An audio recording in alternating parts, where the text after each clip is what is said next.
نحمده ونصلي على رسوله الكريم اما بعد فاعوذ بالله من الشيطان الرجيم بسم الله الرحمن الرحيم رب اشرح لي صدري ويسر لي امري واحلل عقدة من لساني يفقهوا قولي۔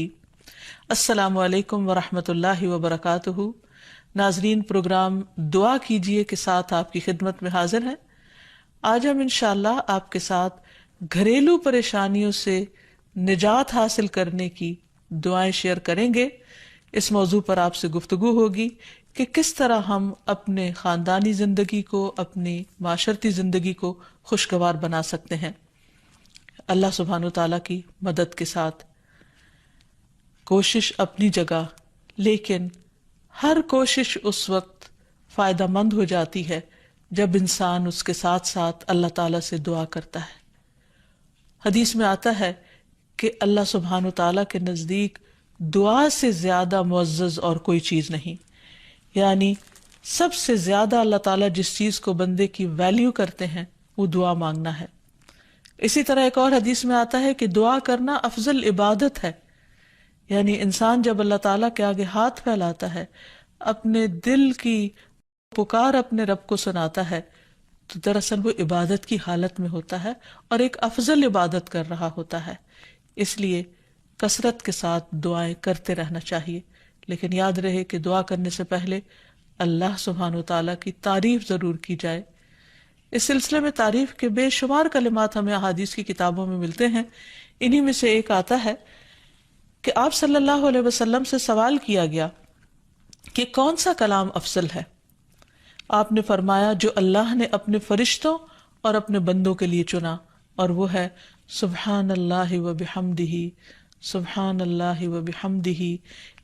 یعنی جب انسان دعا کرنا چاہے تو اس سے پہلے کچھ مرتبہ جتنا اس کا دل چاہے اللہ تعالیٰ کی تسبیح اور حمد و ثنا بیان کرے، اور بار بار تکرار کے ساتھ کہتا رہے سبحان اللہ و بحمدہ۔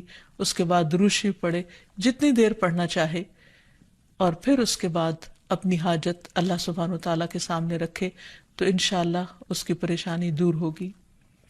جہاں تک گھریلو پریشانیوں کا تعلق ہے تو اس میں ہم دیکھتے ہیں کہ ہر گھر کے اندر کوئی نہ کوئی چیز ایسی ہو جاتی ہے کہ جس سے باہمی تعلقات میں بدمزگی پیدا ہو جاتی ہے۔ بعض افراد کی طبیعت میں غصہ زیادہ ہوتا ہے، بعض لوگ جھگڑالو ہوتے ہیں، بعض لوگ شکی مزاج کے ہوتے ہیں، بعض لوگوں کو اونچا بولنے کی عادت ہوتی ہے، بعض لوگ دوسروں کو مختلف باتوں پر زج کرتے رہتے ہیں، بعض لوگ اپنی ذمہ داریوں کو ٹھیک سے نہیں نبھاتے۔ تو یہ تمام چیزیں صرف نہ یہ کہ ایسے انسان کو خود بلکہ اس کے آس پاس رہنے والوں کو اذیت میں مبتلا کر دیتی۔ اب اس میں انسان بعضوں کو سمجھانے سے بھی کام لیتا ہے، دوسروں سے بھی مدد لیتا ہے، لیکن پھر بھی مسئلہ حل نہیں ہوتا۔ تو صحابہ کرام تو اپنی جوتی کا تسمہ بھی ٹوٹ جاتا تو اللہ سبحانہ وتعالیٰ سے مانگتے تھے۔ تو اگر گھر کے اندر کسی قسم کی ناچاکی یا پریشانی ہے تو اس سلسلے میں بھی ہمیں اللہ تعالیٰ کی طرف رجوع کرنا چاہیے، اور پھر اس کے ساتھ ساتھ دوسرے کو جو مشکل پیدا کر رہا ہے سمجھانا بھی چاہیے۔ جہاں تک لڑائی جھگڑے کا تعلق ہے تو اسے منافقت کی علامت بتایا گیا۔ آپ صلی اللہ علیہ وسلم نے فرمایا کہ منافق کی 4 علامتیں ہیں، ان میں سے ایک بات کرے تو جھوٹ بولے، وعدہ خلافی کرے، امانت میں خیانت کرے، اور جب وہ جھگڑا کرے تو گالی دے، یعنی جھگڑتا بھی ہے اور گالی بھی دیتا ہے۔ نبی صلی اللہ علیہ وسلم نے یہ بھی فرمایا کہ اللہ کو سب سے زیادہ ناپسند آدمی وہ ہے جو بہت جھگڑالو ہے، یعنی اللہ تعالیٰ ایسے شخص سے محبت نہیں کرتے۔ اس لیے اگر آپ کسی سے بات کر رہے ہو تو اس کی بات توجہ سے سن لے۔ چھوٹی چھوٹی باتوں پر جھگڑنا اور دوسرے کے ساتھ بد اخلاقی سے پیش آنا یہ درست نہیں۔ پھر اسی طرح مومن جو ہے وہ کبھی بد اخلاق نہیں ہوتا، اور بد اخلاقی پھر منافقت کی علامت ہے۔ رسول اللہ صلی اللہ علیہ وسلم نے فرمایا تمہارے یہ نسب نامے کسی کے لیے گالی کا سبب نہیں ہے، تم سب آدم کی اولاد ہو، ایک دوسرے کے قریب ہو، دین یا عمل صالح کے علاوہ کسی وجہ سے کسی کو کسی پر کوئی فضیلت نہیں۔ آدمی کے برا ہونے کے لیے یہی کافی ہے کہ وہ فحش گو ہو، بد کلام ہو، بخیل ہو اور بزدل ہو۔ پھر اسی طرح آپس میں محبتوں کا نہ ہونا، بہن بھائیوں میں ناچاکی یا شوہر بیوی میں ناچاکی، یا والدین کے ساتھ محبت کا نہ ہونا، یہ ایک طرح سے اللہ تعالیٰ کی طرف سے ایک آزمائش بھی ہو سکتی ہے اور ایک عذاب بھی ہو سکتا ہے۔ مومن تو محبت کرنے والا ہوتا ہے، اور اس شخص میں کوئی خیر نہیں جو محبت کرتا نہیں اور لوگ اس سے محبت نہیں کرتے، اور لوگوں میں سب سے زیادہ بہترین انسان وہ ہے جو لوگوں کے لیے فائدہ مند ہوتا ہے۔ تو اس لیے بہت ضروری ہے کہ خاندان کے اندر باہم محبت پائی جائے۔ گھریلو زندگی خوبصورت ہو جاتی ہے اگر آپس میں ایک دوسرے سے پیار، محبت اور ہمدردی کے جذبات پائے جاتے ہیں۔ پھر اسی طرح بعض اوقات گھریلو زندگی میں بدگمانیاں بہت تکلیف دیتی ہیں، یا گھر کے کچھ افراد سنی سنائی باتوں پر یقین کرتے ہوئے دوسروں کے خلاف بدگمانی پال لیتے ہیں، تو اس سے بھی پرہیز کرنے کی ضرورت ہے۔ اسی طرح گھریلو پریشانیوں میں گھر کا تنگ ہونا بھی ایک عذاب کی شکل ہے۔ اس لیے نبی صلی اللہ علیہ وسلم نے ہر وضو کرنے کے بعد جو دعا سکھائی، اس میں خاص طور پر یہ دعا آتی ہے کہ اے اللہ میرے گھر میں وسعت پیدا کر دے، یعنی ایک تو دلوں میں وسعت ہو، اور دوسرا یہ ہے کہ جگہ بھی کشادہ ہو۔ رسول اللہ صلی اللہ علیہ وسلم نے فرمایا 3 چیزیں بدبختی میں سے ہیں۔ عورت جب تو اسے دیکھے تو وہ تجھ کو بری لگے، اور وہ تجھ پر اپنی زبان چلائے، اور اگر تو اس سے غائب ہو تو وہ اپنے نفس کی اور تیرے مال کی حفاظت نہ کرے۔ دوسرے، مریل سواری کہ اگر تو اسے مارے اور چلائے تو تجھ کو تھکا دے، اور اگر اسے چھوڑ دے تو تجھے جلد تیرے ساتھیوں تک نہ پہنچائے، اور ایسا گھر جو تنگ اور کم سہولتوں والا ہو۔ تو اس لیے اگر انسان ایسی کسی تکلیف میں مبتلا ہے تو اس کا حل بھی یہی ہے کہ کوشش کے ساتھ ساتھ انسان دعا کرے۔ اسی طرح خرچ میں کمی، وسائل میں کمی، مال میں کمی، یہ تمام چیزیں بھی عموماً گھروں کے اندر جھگڑے پیدا کر دیتی ہیں۔ کھانے پینے کی قلت، بنیادی ضروریات کا پورا نہ ہونا، تو ایسی صورت میں بھی انسان اللہ تعالیٰ کی طرف رجوع کرے، اور اس کے لیے ساتھ ہی کوشش بھی ضروری ہے۔ کوشش میں سب سے پہلے تو یہ کہ انسان لڑائی جھگڑا چھوڑے، صبر و ضبط کی عادت ڈالے، برداشت و تحمل کی عادت اپنے اندر پیدا کرے، اپنے اخلاق کو بہتر بنائے۔ ایک حدیث کے مطابق اللہ سبحانہ و تعالیٰ جب کسی گھرانے پر خیر و برکت نازل فرمانا چاہتے ہیں تو اس گھر والوں کے اندر نرمی پیدا کر دیتے ہیں، اور ایک اور حدیث میں یہ بھی آتا ہے کہ جو نرمی سے محروم کر دیا گیا وہ ہر خیر و بلائی سے محروم کر دیا گیا۔ تو اس لیے گھر کے ہر فرد کو اپنے اپنے رویے پر غور کرتے ہوئے اپنے اخلاق کی اصلاح کرنے کی ضرورت ہے، اور دوسروں سے توقعات زیادہ رکھنے کی بجائے اپنا طرز عمل اچھا کرنے کی ضرورت ہے۔ اور گھر والوں کے ساتھ بہترین ہونا نبی صلی اللہ علیہ وسلم کی سنت ہے۔ آپ نے فرمایا تم میں سے بہتر وہ ہے جو اپنے گھر والوں کے لیے بہتر ہو، اور میں تم سب کی نسبت اپنے گھر والوں کے حق میں اچھا ہوں۔ یعنی آپ نے اپنی مثال دی کہ میں سب سے اچھا سلوک اپنے گھر والوں سے کرتا ہوں، تو تمہیں بھی اگر اچھا بننا ہے تو ایسا ہی کرنا ہوگا۔ پھر اسی طرح گھر والوں کو زیادہ سے زیادہ فائدہ پہنچانا۔ حسن بصری سے مروی ہے کہ اللہ تعالیٰ کے نزدیک پسندیدہ بندے وہ ہیں جو بہت بڑا اجر ہے۔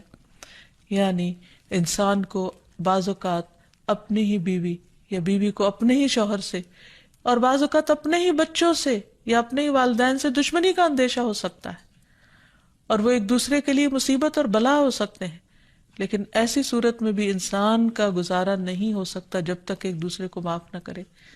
زندگی کی گاڑی نہیں چل سکتی جب تک انسان دوسروں کے قصور اور غلطیاں ان سے درگزر نہ کرے، کیونکہ ہر انسان کبھی غصے کی وجہ سے، کبھی جہالت کی وجہ سے، کبھی جلد بازی کی وجہ سے، کبھی لوگوں کے اکسانے پر اپنے پیاروں کے ساتھ زیادتیاں کر جاتا ہے۔ تو ایسی صورت میں انسان اگر چاہتا ہے کہ اس کی زندگی خوشگوار ہو تو اسے معاف کرتے رہنا چاہیے۔ نبی صلی اللہ علیہ وسلم کے اخلاق کے بارے میں جب پوچھا گیا تو حضرت عائشہ کہتی ہیں کہ آپ طعن و تشنیع کرنے والے نہ تھے، یعنی طعنے نہیں دیتے تھے، یعنی اگر کسی سے غلطی ہو جاتی تو اسے بار بار یاد نہیں کراتے تھے، فحش کام نہیں کرتے تھے، بازاروں میں چیخنے والے اور برائی کا بدلہ برائی سے دینے والے نہ تھے، بلکہ معاف کرنے والے اور درگزر کرنے والے تھے۔ اور حقیقت یہ ہے کہ جو جس کے جتنا قریب ہوتا ہے، جیسے گھر والے ہیں، اس کی غلطیاں اور اس کی کمزوریاں زیادہ سامنے آتی ہیں، اور پھر وہ ریپیٹڈلی سامنے آتی ہیں، بار بار سامنے آتی ہیں، تو ایسی صورت میں معاف کرنا بھی مشکل لگتا ہے، لیکن پھر بھی معاف کیے بغیر گزارا نہیں۔ پھر اسی طرح یہ ہے کہ انسان اگر ہمیشہ دوسروں کا حق ادا کرنے کی فکر کرے تو اس سے بھی بہت سے جھگڑے ختم ہو جاتے ہیں. شوہر اگر بیوی کو حق دینے والا ہو، بیوی خوشی سے شوہر کا حق دینے والی ہو، بہن بھائی ایک دوسرے کے اوپر قربانی کرنے والے ہوں، ایثار کرنے والے ہوں، تو ایسی صورت میں گھر کا ماحول بہت خوشگوار ہو سکتا ہے. عورت کے بارے میں فرمایا نبی صلی اللہ علیہ وسلم نے کہ عورت اس وقت تک ایمان کی حلاوت نہیں پا سکتی جب تک کہ وہ اپنے شوہر کا حق ادا نہیں کرتی. اسی طرح شوہر کے لیے نبی صلی اللہ علیہ وسلم کا یہ اسوہ حسنہ بہترین ہے کہ آپ صلی اللہ علیہ وسلم اپنے گھر ہوتے ہوئے اپنے گھر والوں کے کام کاج میں ہاتھ بٹایا کرتے تھے، ان کی خدمت کیا کرتے تھے. جب نماز کا وقت ہوتا تو فوراً نماز کے لیے تشریف لے جاتے. آپ اپنے چھوٹے چھوٹے کام خود کر لیا کرتے تھے. یعنی اس سے بھی یہ پتہ چلتا ہے کہ خوشگوار گھریلو تعلقات میں دوسرے پر بوجھ نہ بننا ایک بہت اہم نقطہ ہے، کیونکہ اگر ہر انسان اپنی ذمہ داری خود لے لے تو دوسروں کے لیے وہ خوشگوار ہو جاتا ہے. پھر اسی طرح گھر والوں کو اگر کوئی غم، تکلیف یا پریشانی ہو تو اس موقع پر اپنے اختلافات کو بھول کر ان کی مدد کرنا، ان کی کیئر کرنا اور ان کی دلجوئی کرنا یہ بھی بہت ضروری ہے. اور حتی الوسع گھر کا ماحول خوشگوار رکھنا چاہیے، ایک دوسرے کا احساس کرتے ہوئے اور ایک دوسرے کے کاموں میں عیب نہ نکالتے ہوئے اور ایک دوسرے کو اپریشیٹ کرتے ہوئے، ایک دوسرے کی اچھی خوبیوں کو اور اچھی باتوں کو کی تعریف کرتے ہوئے، اور اسی طرح بعض اوقات اپنی خواہشات کو پیچھے کرتے ہوئے.